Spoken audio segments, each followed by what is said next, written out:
قال رسول اللہ صلی اللہ علیہ وسلم انہا ستکون فتنۃ، ان قریب ایک بہت بڑا فتنہ رونما ہوگا۔ حضور نے خبر دی فتنے کی۔ حضرت علی فرماتے اس پر میں نے عرض کیا، قلت، میں نے عرض کیا مل مخرج منہا یا رسول اللہ، اے اللہ کے رسول اس سے نکلنے کا راستہ کون سا ہوگا؟ دیکھیے یہ لکھا ہوا ایگزٹ، نکلنے کا راستہ، اور عام طور پر آپ نے دیکھا ہوگا بڑے ہالز میں یہ سرخ روشنی ہوتی ہے، اس میں اس کا اہتمام کیا جاتا ہے کہ اگر خدا نہ خواستہ کوئی حادثہ ہو جائے لوگوں کو معلوم ہو نکلنے کا راستہ کون سا، یہ مخرج ہے۔ حضور نے خبر دی کہ فتنہ ہوگا۔ تو دیکھیے میں ایک بات عرض کیا کرتا ہوں، ذرا توجہ کیجئے، ہمارا حال کیا ہے؟ ہم بڑے ریشنلسٹ قسم کے لوگ ہیں، یہ زمانہ ریشنلزم کا ہے۔ اگر ہم ہوتے تو کیا پوچھتے؟ وہ فتنہ کیا ہوگا، کیوں ہوگا، کہاں سے آئے گا؟ ہمارے سوال یہ ہوتے ہیں، کب آئے گا، کیوں، کہاں، کب، کیسے؟ ان سب کی حیثیت علمی سوالات کی ہے۔ بھائی کب آئے گا ایک علم ہے، کیسے آئے گا علم ہے، کہاں سے آئے گا علم ہے، لیکن اصل جو عملی اعتبار سے اہمیت والی شے ہے، بچاؤ کا راستہ کون سا ہوگا محمد الرسول اللہ، یہ بتائیے ہم۔ مل مخرج منہا یا رسول اللہ، حضرت علی نے یہ نہیں پوچھا فتنہ کیا ہوگا، کہاں سے آئے گا حضور، کیوں آ جائے گا، کب آ جائے گا، نہیں، مل مخرج منہا یا رسول اللہ، اے اللہ کے رسول یہ بتائیے کہ جب وہ فتنہ رونما ہوگا تو نکلنے کا راستہ کون سا ہوگا؟ اس کا جواب ہے، ارشاد فرمایا محمد رسول اللہ نے، کتاب اللہ، اللہ کی کتاب ہے وہ مخرج، یہ کتاب ہے کہ جس کو تھامو گے تو فتنوں سے محفوظ رہو گے۔ اس کے بعد آپ فرماتے ہیں فیہ نبأ ما قبلکم وخبر ما بعدکم وحکم ما بینکم، اس میں تم سے پہلوں کی بھی خبریں موجود ہیں، عاد اور سمود اور قوم نوح اور قوم ہود اور قوم لوط اور قوم صالح اور آل فرعون، یہ کون ہے؟ من قبلکم، تم سے پہلے، وفیہ خبر ما بعدکم، جو کچھ تمہارے بعد ہونے والا ہے اس کی خبریں بھی موجود ہیں، لیکن وہ کیسے ہوں گی؟ وہ بٹوین دی لائنز ہوں گی، وہ بین السطور ہوں گی۔ ان کے لیے انسان کو، آپ کو معلوم ہے کہ عبارت میں سطور ہوتی ہیں اور ایک درمیان میں ہوتا ہے، ان کے کچھ لکھا ہوا نہیں ہوتا۔ You have to read between the lines۔ قرآن میں بعد میں آنے والے حالات بھی درج ہیں، لیکن اس طرح نہیں جیسے کہ پچھلے حالات درج ہیں۔ اس کے لیے ذرا ان ڈیپتھ پونڈرنگ اوور، غور و فکر اور تدبر کی ضرورت ہوگی۔ وَحُکْمُ مَا بَيْنَكُمْ، اور جتنے اختلافات تمہارے اندر پیدا ہوں گے تا قیام قیامت، ان سب کا فیصلہ بھی اس کتاب میں موجود ہے۔ وَهُوَ حَبْلُ اللَّهِ الْمَتِينُ وَهُوَ الذِّكْرُ الْحَكِيمُ، یہی تو ہے، وَهُوَ الصِّرَاطُ الْمُسْتَقِيمُ، سیدھا راستہ اور کون سا؟ یہی قرآن تو ہے۔ ہر رکعت میں کہتے ہو اہدنا الصراط المستقیم، اور قرآن دیا ہوا ہے اس پر غور نہیں کرتے۔ عجیب تماشا ہے ہمارا، نماز کی ہر رکعت میں اہدنا الصراط المستقیم، اور حضور فرمائے وَهُوَ الصراط المستقیم، صراط مستقیم یہ قرآن ہی تو ہے، الذکر الحکیم یہ قرآن ہی تو ہے، وَهُوَ حَبْلُ اللَّهِ الْمَتِينُ، اور یہی ہے اللہ کی مضبوط رسی۔ آپ نے قاری صاحب سے وہ آیات سنی سورہ آل عمران کی، وَاعْتَصِمُوا بِحَبْلِ اللَّهِ جَمِيعًا وَلَا تَفَرَّقُوا، اللہ کی رسی کو مضبوطی سے مل جل کر تھامو اور تفرقے میں مبتلا نہ ہو۔ تفرقہ ہوگا تو کیا ہوگا؟ تمہاری ہوا اکھڑ جائے گی۔ آج آپ کو معلوم ہے دول عرب اگر یہ یکجا ہو جائیں، ایک دن کے لیے اسرائیل قائم نہیں رہ سکتا، امریکہ نہیں، امریکہ کا باپ اسے قائم نہیں رکھ سکتا۔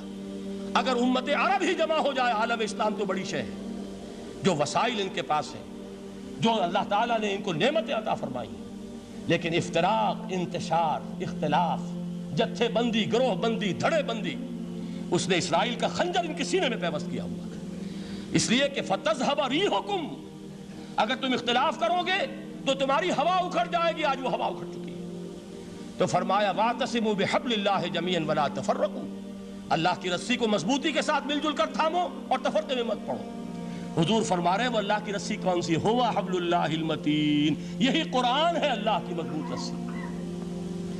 علامہ اقبال نے کیا خوب کہا ہے، علامہ اقبال نے قرآن اور حدیث کے حقائق کو جس طریقے سے اشعار کا جامع پہنایا ہے، وہ تو خود کہتے ہیں گوہر دریائے قرآن سفتام، میں نے قرآن مجید کے دریا سے موتی نکال کر اپنے اشعار کے اندر میں نے چن دیے ہیں، میرا کام اور کچھ نہیں ہے۔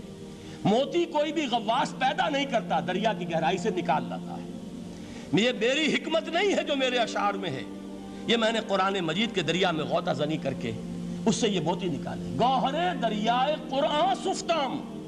اب دیکھیے اسی حدیث کے اس ٹکڑے کو کیسے شعر میں لائے ہیں۔ از یک آئینی مسلمان زندہ است، پیکرے ملت سے قرآن زندہ ہست۔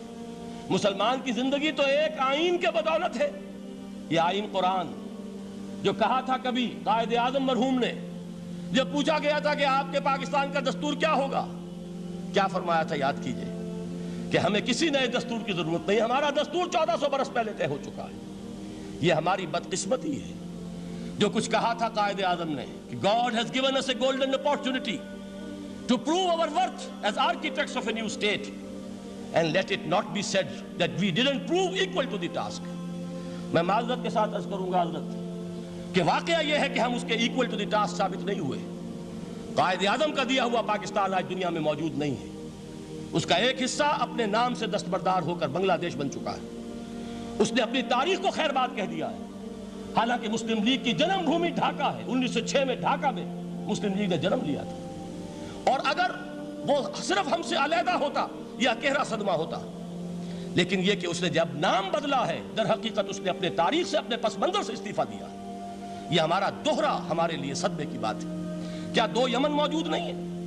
ان میں سے کوئی ایک بھی اپنا نام چھوڑنے کو تیار ہوگا؟ کیا 2 جرمنی دنیا میں موجود نہیں ہیں؟ کوئی ایک بھی ان میں سے اپنا نام چھوڑے گا؟ کیا 2 کوریا نہیں ہیں؟ 2 ویتنام نہیں ہیں؟ تو کیا 2 پاکستان نہیں ہو سکتے تھے؟ ہو سکتے تھے۔ میں یہ کہا کرتا ہوں کہ یہ گہرا صدمہ ہے علیحدگی، اور دوہرا صدمہ ہے، اور اس سے کہیں زیادہ بڑا کہ انہوں نے اپنا نام بدل دیا، اپنی آئیڈینٹی چینج کر دی، انہوں نے وہ نام اپنے ماتھے سے اتار کر خلیج بنگال کے اندر دبو دیا۔ یہ بہت بڑی سزا ہے جو ہمیں ملی ہے۔ کیوں ملی ہے؟ کہ ہم نے 25 برس تک اس قائد جس کو کہا تھا کہ وہ ہمارا آئین ہے، اس کو آئین نہیں بنایا۔ ہم نے دنیا کے سامنے جھولیاں پساری، ہم نے طرح طرح کے نظاموں کو آزمایا، لیکن اس قرآن کی طرف پیش قدمی نہیں کی۔ اللہ تعالیٰ ڈھیل دیتا ہے لیکن سزا بھی بہت سخت ہوتی ہے۔ ان بطش ربک لشدید، وہ ہم پر کوڑا برسا ہے۔ تاریخ انسانی کی عظیم ترین شکستوں میں سے ایک شکست ہے کہ جو ہمارے ماتھے پر کلنک کے ٹیکے کی طرح موجود ہے۔ اللہ کرے کہ آئندہ یہ تاریخ اپنے آپ کو نہ دہرائے، لیکن میں عرض کر دیتا ہوں آپ سے، جو ہمارے لچھن ہیں، جو ہمارا طرز عمل ہے، جو ہمارے لیل و نہار ہیں، جو ہمارا انداز ہے، اللہ کے دین کا استہزاء اور تمسخر، جس طرح اللہ کے ساتھ مذاق ہم کر رہے ہیں، اس کا شاید اس سے بھی کہیں زیادہ برا نتیجہ نکلے۔ اللہ مجھے اور آپ کو اور ارض مقدس پاکستان کو اس انجام سے بچائے، لیکن اس کے لیے کام کرنا ہوگا۔ صرف کہنے سے بات نہیں بنے گی، کمر کسنی ہوگی، ہمت جو ہے پھر انسان کو اثر نو، ایک نئی تعمیر، ایک عزم، ایک ہاتھ میں قرآن اور ایک میں تلوار لے کر یہ امت پھر دوبارہ میدان میں آئے۔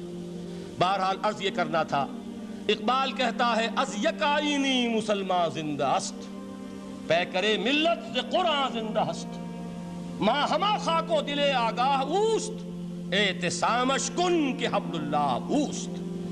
تامو اس کو مضبوطی کے ساتھ، حبل اللہ یہی قرآن ہے۔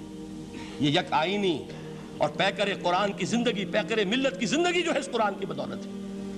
تو حضور نے کیا فرمایا؟ فتنے سے بچنے کا راستہ کون سا ہے؟ کتاب اللہ فیہ نبأ ما قبلکم وخبر ما بعدکم وحکم ما بینکم وہو الصراط المستقیم وہو حبل اللہ المتین وہو الذکر الحکیم۔ ایک 3 جملے اور سن لیجئے۔ هو الذی لا یشبع منہ العلماء ولا یخلق عن کثرت الرد۔ یہ قرآن وہ شے ہے جس سے اہل علم کبھی سیر نہ ہو سکیں گے۔ ولا تنقضی عجائبہ، اس کے عجائب کبھی ختم نہیں ہوں گے۔ یہ ہیروں کی وہ کان نہیں ہے کہ جو کبھی خالی ہو جائے کہ سارے ہیرے نکل چکے، اب مزید ہیرے نہیں ہیں، نہیں، علم اور حکمت کے ہیرے اور ہدایت اور حکمت کے موتی اس میں سے ابد الآباد تک نکلتے رہیں گے۔ ضرورت صرف کھودنے کی ہے۔ میں نے وہ لفظ استعمال کیا تھا، آج کا قرآن کھودنا ہوگا، آج کی ہدایت اس قرآن سے نکالنی ہوگی۔ قرآن جب نازل ہوا آن دی سرفیس، بالکل ظاہر وہ تھی اس کی ہدایت جو اس دور کے لیے ضروری تھی۔ ہمیشہ کی ہدایت اس کے اندر رکھ دی گئی ہے، اس میں مضمر ہے، اس میں چھپی ہوئی ہے، اس کے لیے تدبر کی ضرورت ہے۔ کتاب انزلناہ الیک مبارک لِيَدَّبَّرُوا آیَاتِهِ وَلِيَتَذَكَّرَ أُولُو الْأَلْبَابِ، لوگ تدبر کریں، اس کی گہرائیوں کے اندر غوطہ زنی کریں۔ لا تنقضی عجائبہ، اس کے عجائب کبھی ختم نہیں ہوں گے۔ ولا یشبع منہ العلماء، اہل علم کبھی اس سے سیر نہیں ہوں گے۔ آپ کو سخت بھوک لگی ہوتی ہے اور کھانا کھانے کے تھوڑی دیر کے بعد اب آپ کا ہاتھ رک جاتا ہے، سیر ہو گئے، بہترین کھانا ہے لیکن نہیں کھا سکتے۔ اگر عام حالات میں وہ آتا تو کبھی نہ چھوڑتے، لیکن اب وہ آپ کا میزبان کہہ رہا کچھ اور لیجئے، تناول فرمائیے ذرا یہ دے، بھائی نہیں میں اب بھر چکا، یہ آپ کہتے ہیں کہ نہیں؟ حضور فرمایا یہ قرآن وہ شے نہیں ہے جس سے اہل علم کبھی سیر ہو سکے، ان کی پیاس بڑھتی چلی جائے گی، ان کے اندر quest of knowledge, search for wisdom بڑھتی چلی جائے گی۔ کبھی بھی انسان یہ محسوس نہیں کرے گا کہ مجھے جو لینا تھا میں لے چکا، بلکہ یہ کہ جیسے جیسے قدم آگے بڑھیں گے تہذیب کے، تمدن کے، علم کے، اتنے ہی قرآن جو ہے وہ آگے بڑھتا چلا جائے گا ہر دور کی رہنمائی کے لیے۔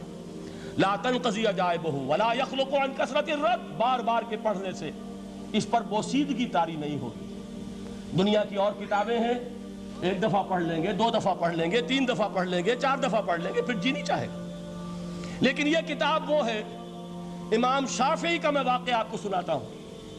وہ یہ کہتے ہیں کہ ایک مرتبہ میرے ذہن میں یہ سوال آ گیا کہ اجماع کے لیے بھی قرآن مجید میں کوئی سند ہے، دلیل ہے؟ سب مانتے ہیں کہ اجماع جو ہے سورس ہے قرآن کے اسلامی قانون کی، جس پر کہ امت کا اجماع ہو جائے۔